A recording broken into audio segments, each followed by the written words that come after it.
They was not scared of Suge Knight. They was terrified of Suge Knight. Right. I mean, terrified.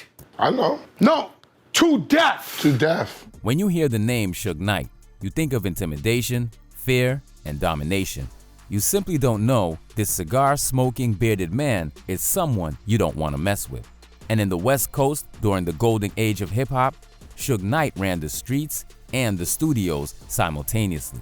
Suge was the man in the streets and the man that brought you the heat. He ran a label that had Snoop Dogg, Dr. Dre, and even Tupac. But surprisingly, there was a younger rapper who was never scared of Suge Knight, and he even stood up to him. I'm talking about a man who was shot 9 times and somehow still survived. This is the story of why 50 Cent never feared Suge Knight. If you go through Suge Knight's Wikipedia page, the very first sentence describes him as a former record executive and convicted felon. You won't find those words side by side often, but for Suge, it fits perfectly.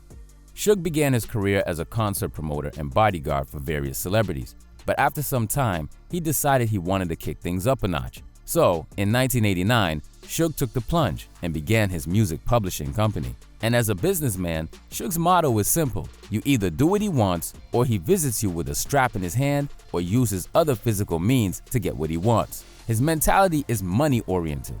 Suge once stated that he wanted everything and nothing would stop him. And the first example of how Suge handles business is how he dealt with the problem he had with Vanilla Ice. Suge's client, Mario Johnson, had helped write Vanilla Ice's smash hit, Ice Ice Baby, and Suge wanted a slice of the profits that were coming in from the song. So he visited Vanilla Ice in his Beverly Hills hotel, and it was time to pay the boogeyman. He arrived with 6 men, and they roughed up Ice's entourage. Then Suge took him to the balcony of the room and threatened to throw him off the 15th floor balcony. Suge took me out on the balcony, started talking to me personally. On the balcony? On the balcony. High above? Like 15 floors. He had me look over the edge, show me how high I was up there. Were you scared? I needed to wear a diaper on that day. I was very scared. And what happened next? Vanilla Ice agreed to pay royalties to Suge's client. And after this, the next step for Suge is to start his own label and create a dynasty. Suge met with the rapper The D.O.C., who wanted to get out of his deal with Ruthless Records. And through D.O.C., Suge met with various members of the N.W.A., and this was when he was informed that Dr. Dre wanted to leave N.W.A. and his label as well. And once again, Suge came through by doing things his own way. According to N.W.A. manager Jerry Heller, Suge Knight and his goons threatened him and Eazy-E with lead pipes and baseball bats to force them to release Dre and the D.O.C. from their contracts. Once again, Suge Knight succeeded. All these victories solidified his street cred as the man not to mess with and the man who got things done. And in 1999, Suge, D.O.C., and Dre co-founded Death Row Records. Death Row can be bigger than Motown, or Sony, or Warner Brothers. Death Row is going to be the biggest record company there is. The master plan was to take over the world.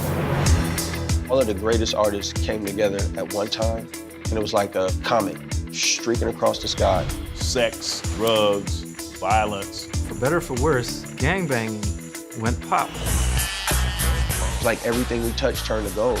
Next year, Death Row gonna start printing our own money. Suge stated that he wanted Death Row Records to be the Motown of the 1990s, and he did achieve his goal. He got a distribution deal with Interscope Records and built a label that became the envy of many. Death Row released some of the greatest albums in the history of rap. You can't talk about gangster rap or tell the story of hip-hop without talking about Suge's label. On the Death Row Records, Dr. Dre released the iconic album, The Chronic, in December 1992. And if you thought Death Row couldn't create another classic, well, think again. A year later, another rapper on the Death Row, who goes by the name Snoop Dogg, released his own album, and it was another instant classic, Doggy Style. Doggy Style was released in November 1993, and it debuted at #1 on the Billboard 200 chart. In 1995, after Tupac had spent 8 months out of his 3-year sentence for a sexual assault charge, Suge Knight settled Tupac's $1.4 million bond, and in return, Tupac signed with Death Row Records. Pac then released his own classic, All Eyes on Me, in February 1996. The album debuted at #1 on the Billboard 200 chart, and all this success was achieved in the space of 6 years. At this point, Death Row was making over $100 million a year, and as Death Row continued to rake in the Benjamins, Suge Knight became even more violent and powerful. According to Corrupt, Suge Knight ruled the label with an iron fist, and for any error, there were dire consequences, like beating an employee before sitting on him in the bathroom, or making another employee drink the urine of everyone in the room. These incidents contributed to Suge being known as the most feared man in hip-hop during this period, and apart from punishing his employees who made a mistake, Suge also had various run-ins with the law. In 1995, he was sentenced to 5 years probation for assaulting 2 rappers at a recording studio back in 1992. Suge wasn't just having problems with the law, he was also dissing other label execs whenever he had the chance. And one other thing I'd like to say, any artist out there want to be an artist and want to stay a star, and don't want to have to worry about the executive producer trying to be all in the videos, all on the record, dancing, come to Death Row. In 1996, Suge was sentenced to jail again. He violated his probation when he, Tupac, and their entourage attacked a Crip member, Orlando Anderson. He was sentenced to 9 years for violating his probation, but was released after 4 years. But that wouldn't be the last time he was sentenced to prison. In 2003, he violated his parole again when he beat up a parking lot attendant. By now, Suge and his label had become known for violence. Suge is affiliated with the mob Piru Bloods, and many of the people he hired for his label were actual gangsters. This was why Dr. Dre decided to leave the label in 1996. Dre started a label known as Aftermath Records. He signed a man who ended up becoming hip-hop's best-selling artist of all time. Dr. Dre's Aftermath label had now become Death Row's biggest competition, and Dr. Dre's label even became bigger when they signed a young rapper from South Jamaica, Queens, Curtis James Jackson.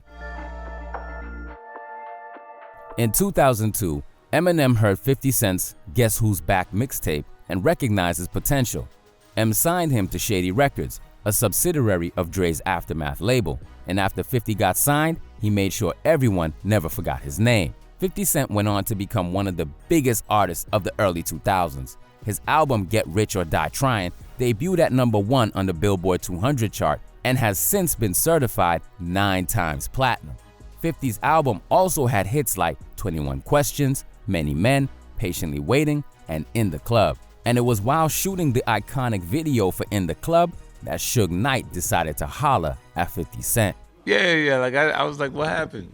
I remember the time, actually, it's funny because he showed up to the In the Club video shoot. He came, it was like, Suge's outside, Suge's outside. Everybody like, he was running, dropping shit, like, man, everybody going, I'm in front of the camera like this. When Suge Knight arrived at 50 Cent's video shoot, he was not alone. He arrived in typical Suge Knight fashion. Suge arrived in a way that he didn't need to announce his arrival for anyone to know he was around. According to various sources, Suge arrived at the video set with about 30 Mexicans. Suge came in with 30 Mexicans, like you said, which is weird, you know what I'm saying? He always wrong with the Mexicans. And after he showed up, most of the cast and crew members started running in different directions. The only man not running was 50 Cent. When 50 and Suge Knight eventually came face to face, 50 said to him, "What's up, man? What you want to do?" This shows that 50 Cent wasn't scared of the boogeyman of the West Coast. Some reports even state that 50 had gone to his car to get an Uzi to help protect himself before walking up to him. Suge was now smoking one of his cigars when 50 talked to him. Suge said nothing, and instead, when 50 eventually spoke to him, Suge looked at him, took a drag of his cigar, and left. And I just remember Smurf and 50. 50 was like, "What's up, man? What you want to do?" And bang him. Yeah, Bang him was like, "What you want to do?" And Suge looked at him, and he took a puff of his cigar, and he blew it out, and he did like this, and they left. This will turn out to be the only encounter between Suge Knight and 50 Cent, but it's a clear example of how 50 was never intimidated or scared of him. Whilst other people were hiding because they were scared of Suge, 50 stood his ground and was never intimidated. And his courage is perhaps the reason why Suge Knight never disturbed him again.